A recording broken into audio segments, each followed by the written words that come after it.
सहकारी संस्था टिकवण्यासाठी कारभारी सक्षम असणं आवश्यक आहे. काटकसरीने व निस्वार्थीपणे कारभार केला तरच संस्था फायद्यात येते. तडजोड करताना व्यावसायिक दृष्टिकोन ठेवून कारभार केला पाहिजे. 50 वर्ष पूर्ण झालेली दत्त दूध संस्था ही परिसरामध्ये आदर्श संस्था आहे. त्याचा आदर्श इतर सहकारी संस्थांनी घेतला पाहिजे, असं प्रतिपादन आमदार चंद्रदीप नरके यांनी केलं. पोर्लीतर्फ बोरगाव तालुका पन्हाळ येथील श्री पूर्वी ऊस शेतीला दूध व्यवसाय हा पर्याय होता, मात्र आज दूध व्यवसाय हा शेतकऱ्यांचा प्रमुख व्यवसाय झाला आहे.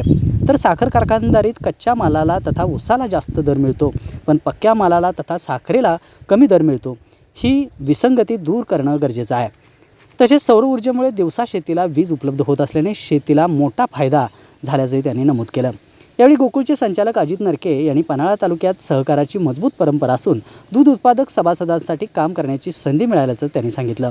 डॉक्टर चेतन नरके यांनी दत्त दूध संस्थेचे कार्य कौतुकास्पद असल्याचं नमूद करत महिला बचत गट व शैक्षणिक कार्यासाठी सहकार्य करण्याची ग्वाही दिली.